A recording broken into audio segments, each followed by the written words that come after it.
Bonjour à tous, bonjour à tous et bonjour à toutes.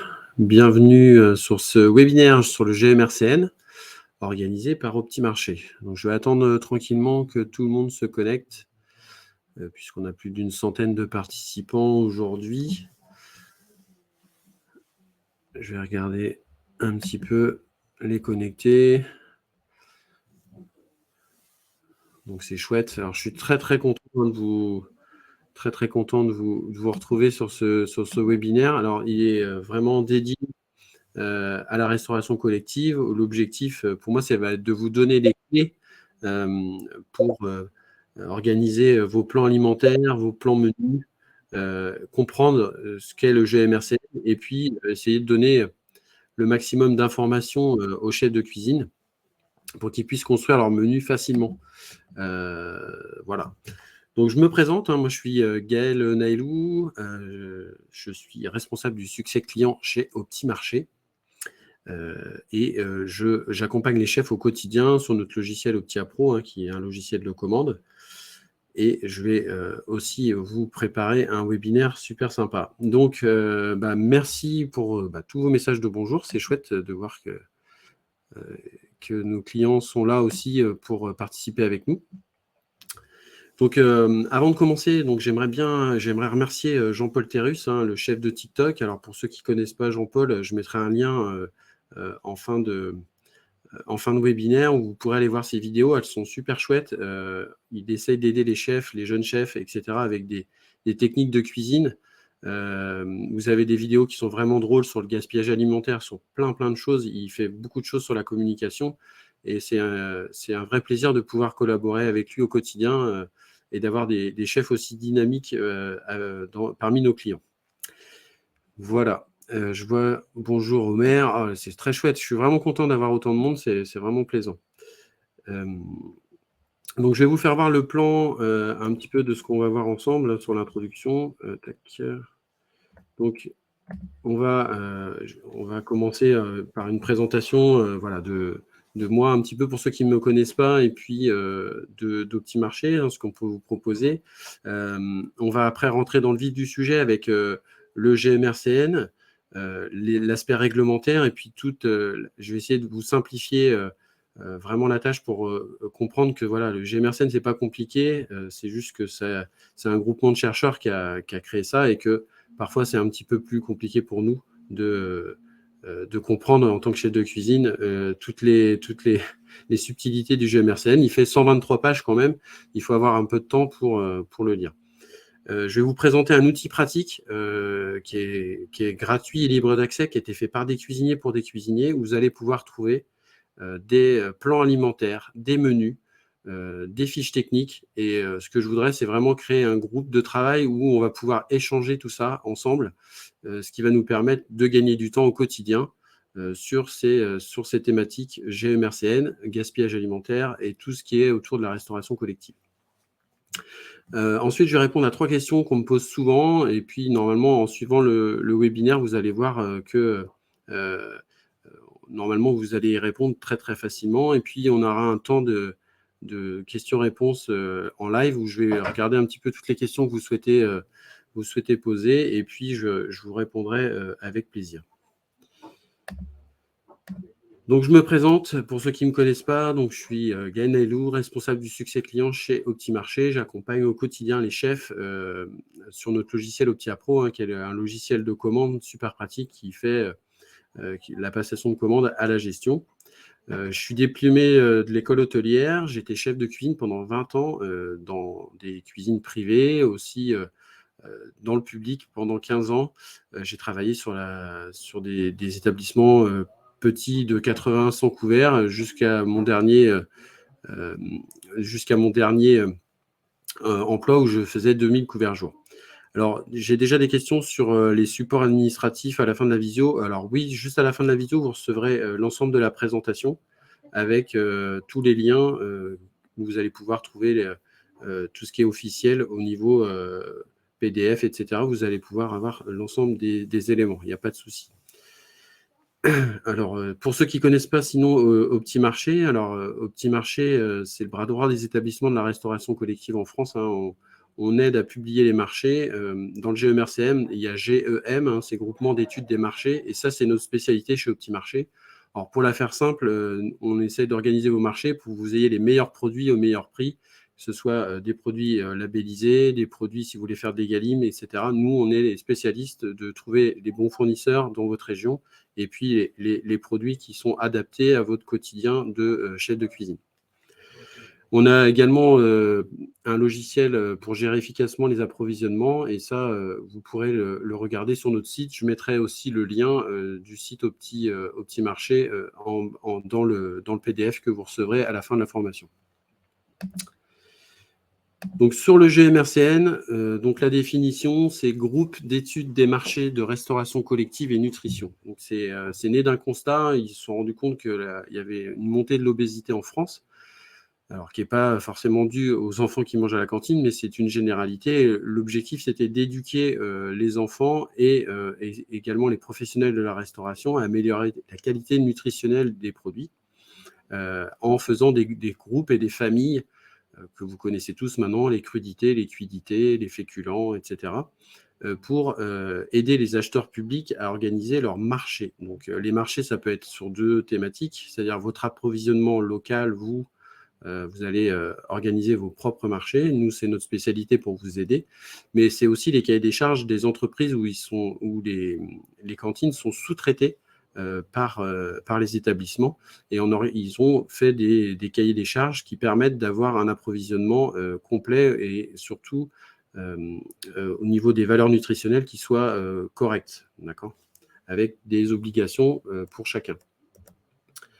Donc, il y avait 3 objectifs principaux dans le GEMRCN. C'était favoriser l'agriculture issue de l'agriculture biologique, renforcer les circuits courts avec tout ce qui est approvisionnement local, et puis lutter contre le gaspillage alimentaire. Donc, l'idée, c'était vraiment de faire un cercle vertueux. Le GEMRCN, c'est une aide pour le mieux, en fait. Il ne faut vraiment pas prendre ça comme une contrainte. Si on respecte un petit peu ces règles du GEMRCN, on va travailler efficacement. Et vous allez voir qu'avec les bons outils que je vais vous présenter tout à l'heure, vous allez pouvoir vraiment gagner en efficacité et gagner en termes de temps et de stress. Ça va être vraiment intéressant de pouvoir mettre tout ça en place. Donc, le GEMRCN, c'est une organisation française qui élabore des recommandations nutritionnelles. Et vous avez ici le petit lien PDF avec les 123 pages que je vais essayer de synthétiser un petit peu parce que c'est jamais très simple de pouvoir lire les 123 pages. Il y a des choses super intéressantes avec tout ce qui est tableau de fréquence et de grammage, mais il y a énormément de pages que j'ai essayé de synthétiser dans ces slides pour vous permettre de comprendre facilement ce GEMRCN. Donc, pour faire simple, le GEMRCN, ce sont des fréquences de présentation de plats avec des grammages recommandés par portion. Donc, le tableau de fréquences avec des minima et maxima par type de plat, c'est sur une fréquence de 20 repas consécutifs. C'est-à-dire que si vous êtes organisé sur 4 jours, vous allez avoir 4 repas multipliés par 5 semaines. Vous allez avoir 5 semaines dans votre plan alimentaire pour qu'il soit calculé sur les fréquences. D'accord ? Inversement, si vous êtes à 5 jours par semaine, vous allez avoir 4 semaines de menu. D'accord ? Et vous avez le tableau de grammage par portion et typologie de convives. Parce que si vous travaillez en EHPAD, vous travaillez en crèche, vous travaillez dans des écoles élémentaires, vous n'aurez pas les mêmes grammages qu'un adolescent, un adulte, puisque vous n'avez pas les mêmes recommandations suivant les typologies de population que vous servez. Ce qui paraît logique, on n'a pas les mêmes besoins suivant les âges que nous avons. Donc, une fois qu'on sait ça, sur le tableau des grammages et le tableau des fréquences, on va construire un plan alimentaire. Alors, le plan alimentaire, on va retrouver uniquement tout ce qui est nutrition. Alors, c'est plus les nutritionnistes qui vont vous dire, ou en tout cas les diététiciennes, voilà, il y a des catégories de plats. Donc, les crudités, c'est une famille. Et dans cette famille, dans la famille crudité, on va mettre les concombres, vinaigrette, on va mettre les carottes, vinaigrette, on va mettre la pastèque, le melon, puisque ça commence à être de saison. Et on va organiser ces plans alimentaires comme ça. C'est-à-dire qu'on va avoir des typologies de produits Et on va avoir le plan menu. Donc ça, c'est plus les cuisiniers, et moi, c'est là-dessus que j'accentue. Le plan menu, nous, on va le construire par rapport à un plan alimentaire. Donc, on va faire des déclinaisons. Donc la crudité, ça va être de la carotte râpée, le bœuf non haché, de la daube de bœuf, du féculent, du riz sauvage. Et en respectant les fréquences. Bien entendu, un plan alimentaire, vous allez pouvoir faire du multi-choix. Donc, c'est-à-dire que sur les entrées, vous allez pouvoir proposer plusieurs typologies de crudité, ou plusieurs typologies de crudité grasse, ou plusieurs, enfin, vous avez plusieurs familles, et vous allez pouvoir suivre votre plan alimentaire par rapport à vos fiches techniques. Donc, en amont, il va falloir construire des fiches techniques pour pouvoir répondre à toutes les questions du plan alimentaire, crudité, bœuf non haché, féculent, fromage avec 100 mg de calcium. Est-ce que je suis assez clair sur ces typologies? Donc, sur la base, vous allez avoir les adaptations des grammages aux convives. Donc, c'est-à-dire que suivant les convives, vous allez pouvoir adapter vos grammages. Donc là, j'ai pris un exemple tout simple, hein, la carotte râpée, la famille crudité. Vous allez avoir 80 grammes pour les adolescents. Donc, c'est vraiment la base. Et puis, vous allez pouvoir avoir des déclinaisons suivant les grammages de vos convives, donc les primaires, les maternelles, les enfants de crèche et les EHPAD, bien sûr, les seniors, qui vont avoir un petit peu moins aussi en grammage. Et du coup, je voulais vous faire voir l'outil pratique. Donc, sur les menus type GMRCN, vous allez pouvoir approfondir, parce que là, je vois qu'il y a certains qui veulent approfondir un peu le GMRCN. On reste sur de la base. L'objectif, c'est de vous donner les clés pour réussir facilement vos GMRCN. Donc, je ne sais pas si quelqu'un connaît le logiciel EMAP. Donc, c'est un logiciel qui a été construit par des cuisiniers pour des cuisiniers. Il est gratuit, il est libre d'accès. Il vous suffit de créer un compte sur EMAP et vous allez pouvoir rentrer et avoir tout de suite quasiment 1000 fiches techniques. Vous allez avoir des menus et vous allez avoir des plans alimentaires qui vont être consultables, que vous allez pouvoir enregistrer et que vous allez pouvoir modifier suivant vos productions et votre travail. Donc l'idée de ce logiciel, c'est pouvoir vous mettre également en réseau. C'est-à-dire que si vous avez des chefs, si vous travaillez en EHPAD et que vous travaillez avec 5 EHPAD autour de chez vous avec qui vous vous entendez bien, vous allez pouvoir organiser vos menus et vos fiches techniques ensemble, pouvoir vous les partager et au lieu de faire tout seul vos menus ou vos plans alimentaires sur un an, vous allez pouvoir vous organiser sur 8 semaines, à faire chacun 8 semaines et vous allez avoir un an de menus qui vont être prêts. Donc, quand je parle de faire des menus à l'avance, c'est qu'en amont, vous avez construit suffisamment bien vos marchés au niveau des productions alimentaires pour pouvoir ne plus travailler avec tout ce qui est déstockage, tout ce qui va être promotion, puisque si vous avez, par exemple, accès à nos services, vous avez forcément des produits qui vont être tout le temps moins chers que les promotions. En tout cas, 95% du temps, on est moins cher que les promotions ou les déstockages. Donc, vous allez pouvoir construire vos menus sans qu'on vous dise qu'il faut mettre telle ou telle chose puisque c'est en promotion. Sur ce logiciel, l'objectif, ça va être de se mettre en réseau, bien entendu, et puis dès que vous allez vous connecter, vous allez avoir accès à des plans alimentaires qui sont validés GMRCN, c'est-à-dire qu'ils vont respecter l'ensemble des règles du GMRCN et vous allez pouvoir les vérifier. Donc, les vérifier, c'est très simple. Vous avez une case GMRCN. Quand vous cliquez dessus, vous allez pouvoir voir si vous respectez la règle avec le petit V vert que vous voyez en bout de ligne.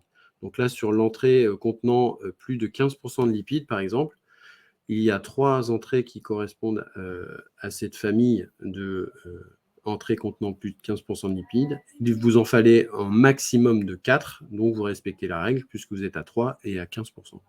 Donc, c'est un outil qui est super simple. Une fois que vous avez créé vos fiches techniques ou enregistré les fiches techniques de vos collègues, puisque vous pouvez également enregistrer l'ensemble des éléments de chacun, vous allez construire petit à petit votre base de fiches techniques. Vous allez pouvoir copier des plans alimentaires ou en créer des nouveaux à votre sauce. Et vous allez pouvoir après faire les déclinaisons avec vos plans menus. Donc, je vais vous faire voir après ce que ça donne au niveau du plan menu. Vous pouvez sortir des menus à la semaine, sur les 8 semaines, avec plusieurs typologies de plats. Vous pouvez, là je vous ai fait un exemple où vous allez avoir un menu avec l'ensemble des allergènes, puisque c'est des obligations réglementaires au niveau des adultes. Alors bien entendu, sur tout ce qui est enfants et puis les personnes de moins de 18 ans, vous avez des PAI qui vont vous aider aussi à respecter les allergènes de chaque enfant. Mais en tout cas, sur le public adulte, c'est une obligation réglementaire et vous pouvez les avoir aussi sur EMAP. Vous pouvez aussi faire sortir toutes les familles alimentaires et bien entendu, vous pouvez mettre du multi-choix dans vos menus. Donc, vous pouvez ajouter plusieurs typologies de crudités, plusieurs typologies de féculents. Sur chaque menu, vous allez avoir vos coûts par rapport au marché ou aux produits que vous avez rentrés.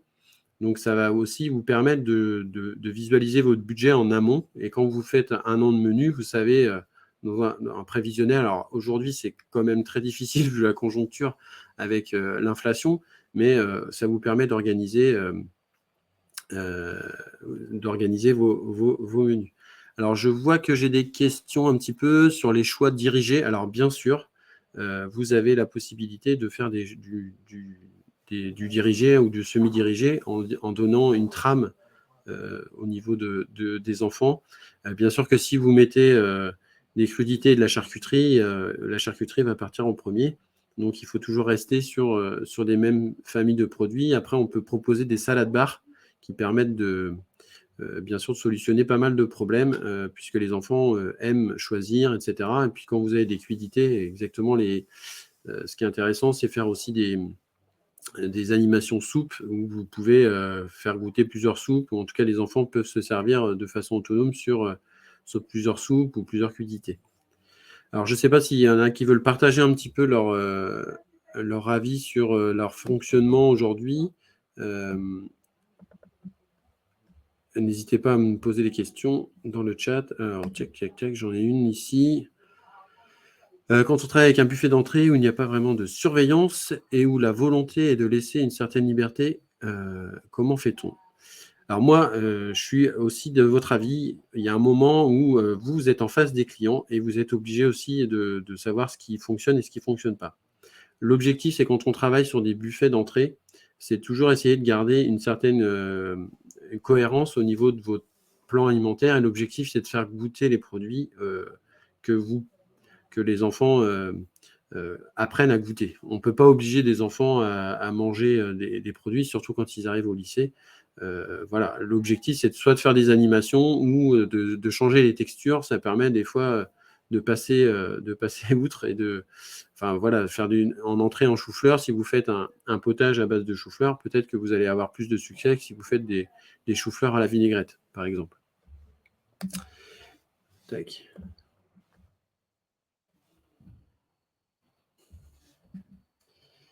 Donc, je vais vous parler maintenant des questions fréquentes que j'ai par les chefs de cuisine en général. Est-ce que vous avez des questions sur EMAP ou sur la façon de se connecter? N'hésitez pas à me demander. En tout cas, vous aurez bien sûr en fin de webinaire, vous aurez le lien avec l'ensemble de ces éléments pour aller vous connecter. Je vous laisserai aussi mes coordonnées puisque je peux partager avec vous et vous mettre en réseau. Et vous allez pouvoir avoir accès à tous les plans alimentaires et les menus que j'ai faits. Les menus, j'ai préparé des menus pour les collèges et lycées jusqu'au mois de décembre sur le site. Ça vous permet d'avoir des idées. Alors moi, c'est toujours des propositions, c'est jamais des obligations. Bien entendu, mes menus, vous pouvez les enregistrer, ils sont à vous, puis vous pouvez les modifier comme vous voulez, suivant votre plan alimentaire, etc. Voilà pour ça. Et je mettrai mes coordonnées. N'hésitez vraiment pas à me demander. Moi, l'objectif, c'est vraiment de partager, de donner avec vous quelque chose qui permette à la communauté des cuisiniers qui sont toujours dans l'urgence. Et je sais à quel point c'est difficile au quotidien de toujours courir un peu partout sur les absences, etc. C'est vrai que quand on arrive à s'entraider, c'est quand même plus facile. Donc, une des premières questions qu'on me pose souvent, c'est est-il obligatoire de servir les grammages recommandés par le GMRCN? Alors, j'ai mis la réponse en dessous, hein, c'est non, et c'est pas obligatoire de servir les grammages recommandés. Pourquoi? Parce que dans les objectifs du GMRCN, il y a aussi la notion de lutte contre le gaspillage alimentaire. Alors, la lutte contre le gaspillage alimentaire, elle est primordiale, hein, aujourd'hui dans nos métiers, parce que c'est un vrai levier économique. Et si on pèse ses déchets, on peut adapter ses fiches techniques et on peut adapter ses menus en fonction de ce qui marche et ce qui ne marche pas. Je vous donne un exemple. J'ai un chef de cuisine qui m'a appelé, qui était un peu affolé parce que avec sa gestionnaire, ils n'étaient pas d'accord sur le fait justement de ne pas servir les grammages recommandés. Il dit, tu te rends compte, j'ai mis la moitié de ma production de betteraves vinaigrette à la poubelle. Donc, il travaillait dans une mairie, donc c'était des publics élémentaires.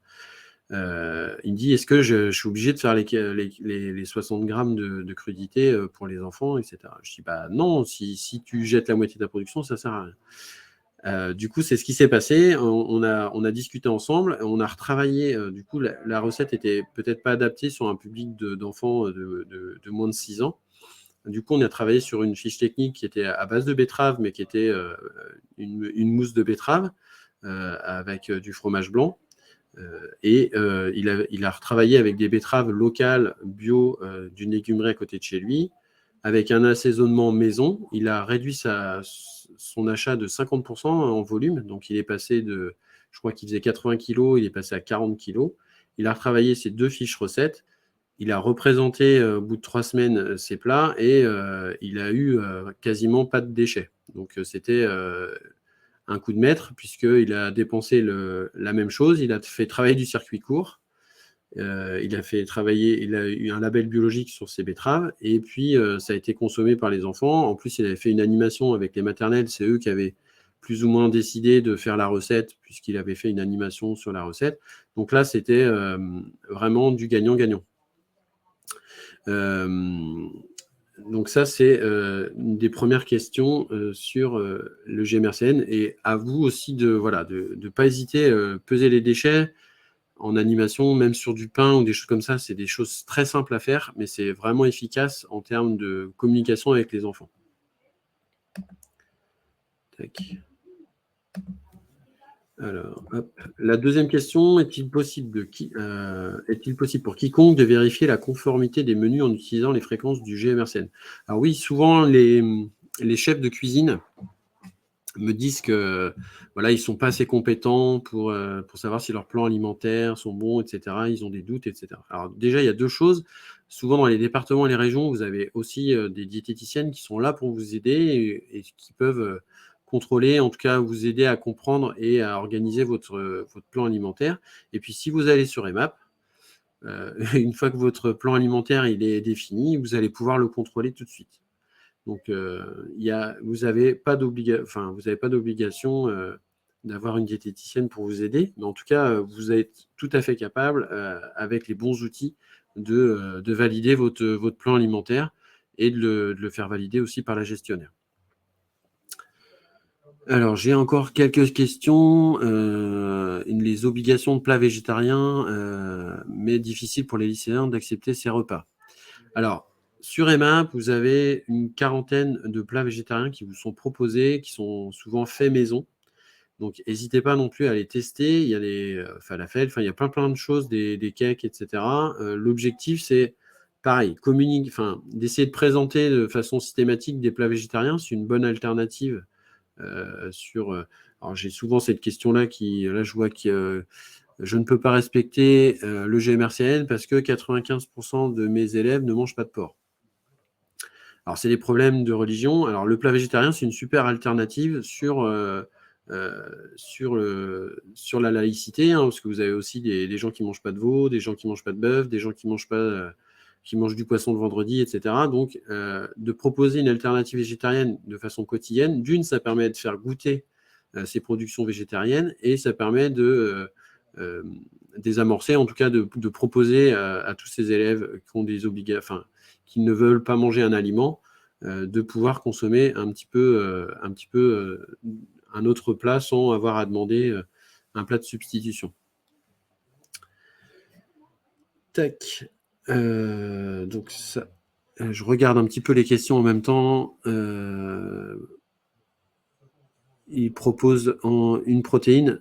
Oui, oui, bah, en collège, il propose une protéine. Alors ça, c'est des problématiques spécifiques.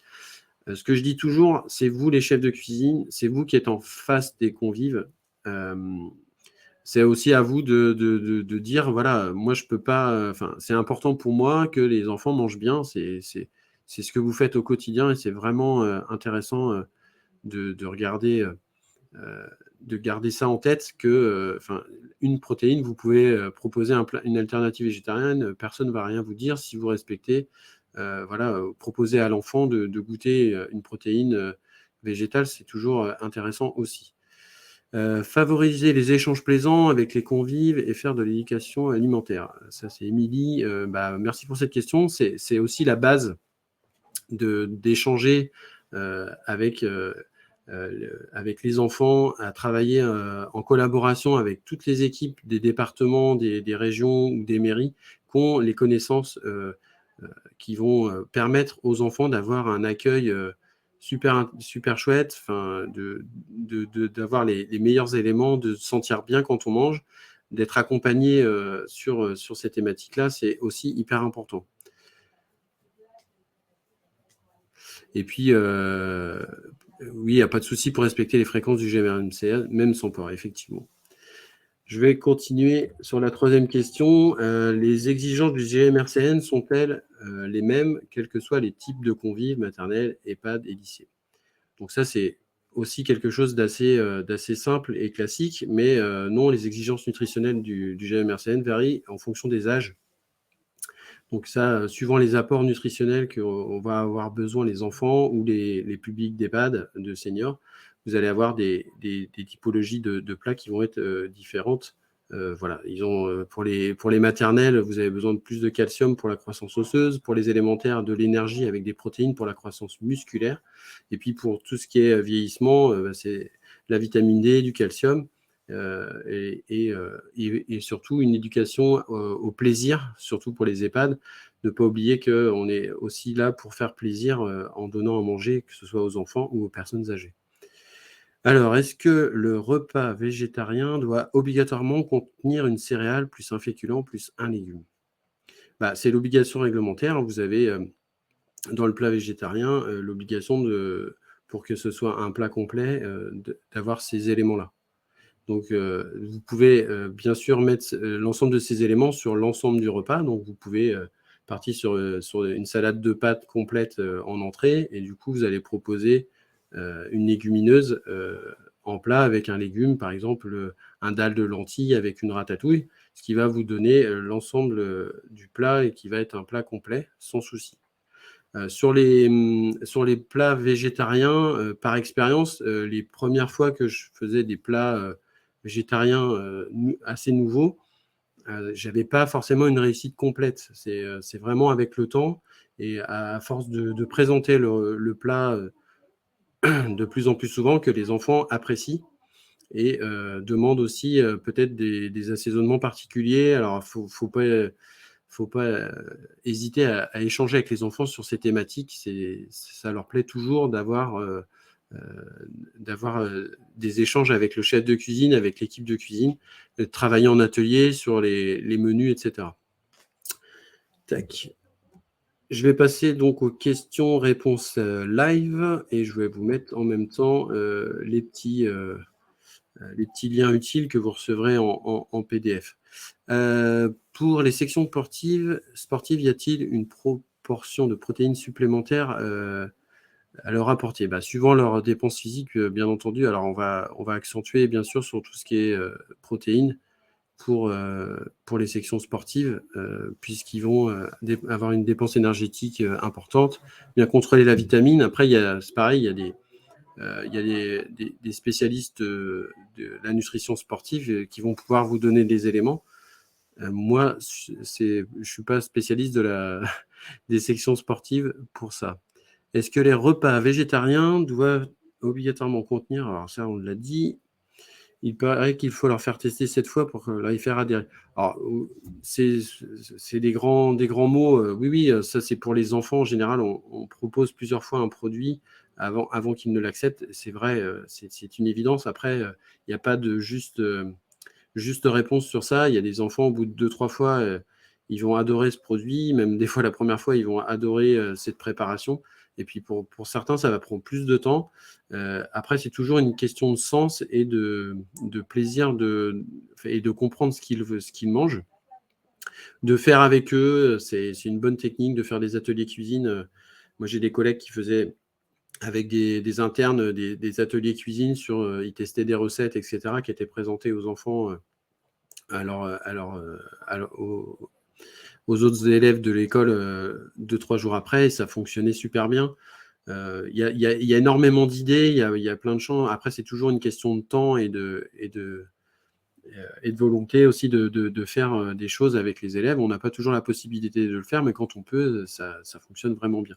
Le temps d'accompagnement du repas est essentiel aussi sur cette thématique du bien manger aujourd'hui.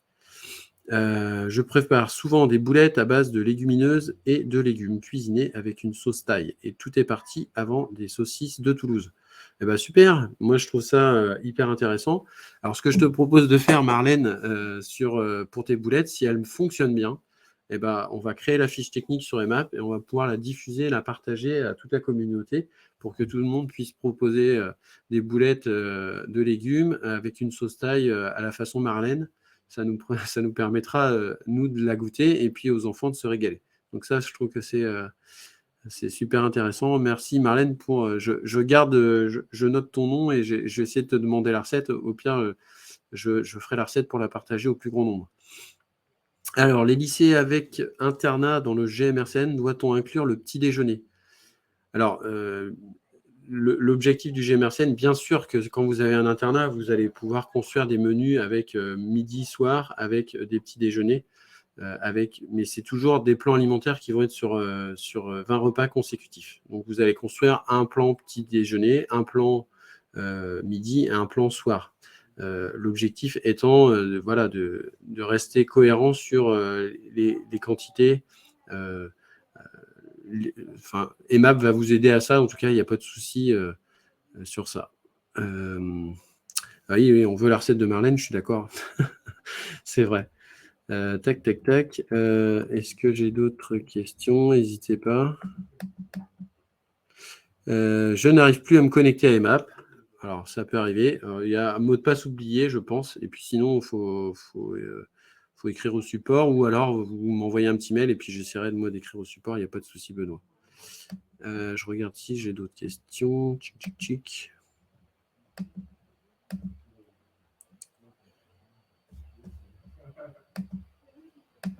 Alors, qu'est-ce que j'ai fait? J'ai fait des bêtises.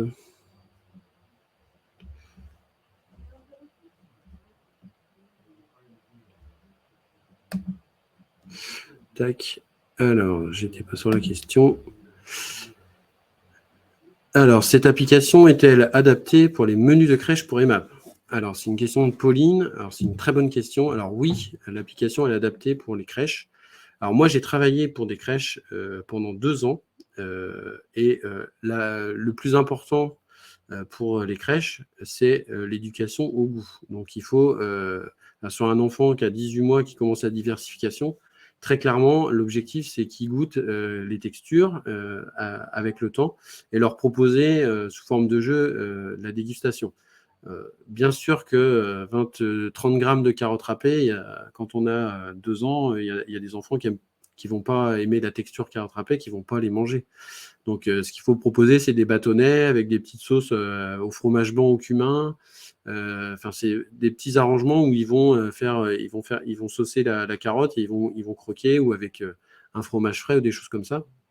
L'objectif, c'est de leur faire goûter le légume avec eux, leur présenter le légume, l'éplucher avec eux, etc. Quand on n'a pas le temps de le faire, il faut diversifier les textures et diversifier les formes. C'est ça le plus important pour les crèches. Moi, j'ai même chose pour tout ce qui était légumes, purées, etc., de faire des purées très lisses pour les plus petits et puis commencer à faire avec quelques morceaux et avec de l'écraser. Enfin, ça, je ne vais pas vous apprendre tout ça. Et pareil pour tout ce qui est poisson, etc. Moi, je travaillais que des poissons. Enfin, c'est que 15 grammes de poisson. Donc, j'ai travaillé du rouget ou de la Saint-Jacques, puisque vous pouvez les couper en deux. Ça revient pas très, très cher. Ce qui revient le plus cher dans les crèches, c'est le plat témoin, puisqu'il faut entre 80 et 100 grammes de plat, et c'est quasiment 5 portions pour un enfant de crèche. Mais les textures, jouez sur les textures, et bien sûr que vous avez un plan alimentaire sur les crèches, mais l'objectif, c'est quand même l'éducation au goût et faire plaisir aux enfants à toucher les matières et explorer. Et puis, je peux vous assurer que les enfants de crèche, c'est quasiment les enfants qui goûtent le plus et qui sont vraiment les moins difficiles en termes de goût, puisque moi, j'ai travaillé sur toutes les typologies maternelles, primaires. Maternelle, ça va aussi. Dès que vous commencez à rentrer dans l'élémentaire, les collèges, ça, c'est très difficile, et les lycées, encore plus. Si on a une bonne éducation au goût, on a des enfants qui goûtent et qui ont envie de tester. En fait, c'est vraiment l'appréhension de la néophobie alimentaire, elle est toujours présente, et elle est exacerbée quand on arrive à l'adolescence. Et quand on a réussi à leur faire goûter beaucoup de choses, ils ont une appétence à manger des légumes, et c'est l'objectif du GMRCN en tout cas. Alors, peut-on créer son propre plan alimentaire? Je dois faire 2 plats végétariens par semaine. Pas de souci, vous pouvez faire 2 plats végétariens. En plus, le plat végétarien, si vous faites des plats maison, c'est très clairement un levier économique important. Aujourd'hui, la protéine animale, elle a vraiment flambé là, depuis le Covid. C'est vraiment une belle alternative. Si vous arrivez à cuisiner, si vous avez le temps de cuisiner des plats végétariens, vous allez voir que moi, j'étais aux alentours d'1,10 € la portion avec un menu végétarien. On dépasse les 2 € aujourd'hui si on fait de la protéine animale, parce qu'on est déjà à 1,10 € quasiment de protéine animale sur des collèges ou des lycées. Alors, peut-on créer son propre plan alimentaire? Alors, sur Emap, vous pouvez tout créer, vos fiches techniques, vos plans alimentaires et vos menus, comme vous le souhaitez. C'est juste un peu plus chronophage, mais si vous voulez, il y a tellement d'éléments qui ont été vérifiés aussi par des diététiciennes et des diététiciennes qui ont validé les fiches techniques, qui sont floquées Emap. Elles ont été vérifiées par les chefs de cuisine et vérifiées aussi par des diététiciennes, donc vous pouvez les tester et les enregistrer pour les mettre dans vos plans alimentaires. Je vais prendre encore une question. Pour toutes les alternatives VG, tout passe dans le visuel et j'essaie d'adapter tout ça au goût des élèves. À 80%, ça marche. Ah oui, oui. Marlène, elle a plein de bonnes idées là. Je pense que c'est une vraie source d'inspiration pour moi, en tout cas. Elle met des messages vraiment intéressants. Oui, oui, je suis tout à fait d'accord avec vous, Marlène, sur ces thématiques de présentation, de visuel. Vaut mieux moins produire. Quand on pèse ses déchets, qu'on en jette 30%, autant produire 20% de moins et passer plus de temps en valeur ajoutée sur la présentation des plats. Aujourd'hui, moi, j'arrive à avoir des chefs de cuisine avec qui on travaille, qui ont des linéaires de self incroyables, qui feraient pâlir des restaurants privés. Je peux vous assurer que c'est assez chouette ce que certains proposent. Moi, j'aimerais aller manger dans leur cantine tous les jours, et je suis sûr que c'est votre cas aussi, que vous travaillez super bien. En tout cas, si vous êtes là, c'est que vous êtes intéressé par la ressource et trouver les bonnes choses pour bien manger. Je vais conclure ce webinaire qui était surtout pour présenter des liens utiles, qui était aussi pour un peu désacraliser des mots un peu compliqués, GEMRCN, même si on le connaît depuis 2014, qui vient du PNNS. On a plein de mots et de difficultés sur toutes ces thématiques.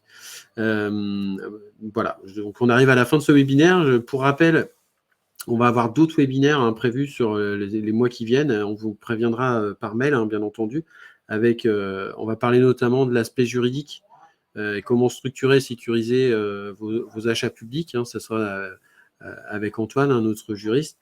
On va aussi faire des webinaires sur la gestion financière de vos établissements, les leviers économiques. Alors, on en a parlé un peu avec la lutte contre le gaspillage alimentaire, mais ça va être aussi ces thématiques-là qui vont être abordées. Aujourd'hui, le levier économique, il est hyper difficile et tendu.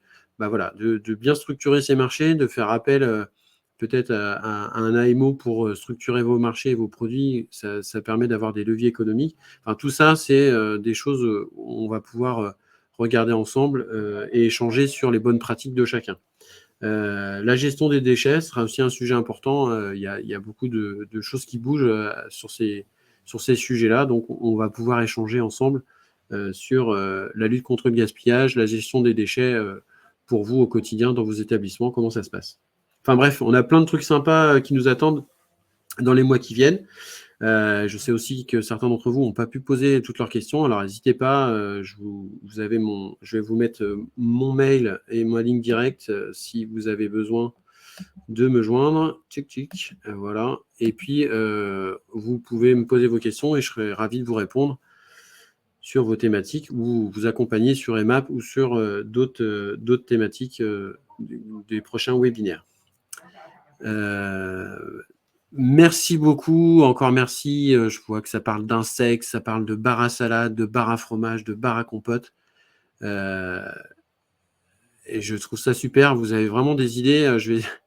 Des idées qui me font vibrer là sur si vous faites des bars à tout là, c'est vraiment chouette pour les enfants. Enfin, c'est un peu ça, hein, le fait qu'ils puissent tester les produits, goûter parce que ça leur donne envie, c'est la clé d'une nutrition réussie. Enfin, je sais pas s'il y a des diététiciennes qui sont présentes sur le webinaire, mais c'est vraiment ça la clé, hein, c'est la condition goût, c'est aussi de proposer aux enfants de goûter, de faire des animations juste pour goûter un produit végétarien, une soupe, un légume, faire un atelier soupe, etc. Comment mettre en place ces bars, je vois qu'il y a plein de choses qui viennent, c'est vraiment intéressant. En tout cas, merci beaucoup d'avoir suivi ce webinaire, j'espère que ça vous a plu, j'espère que vous avez quand même certains... En tout cas, ça vous a donné des idées.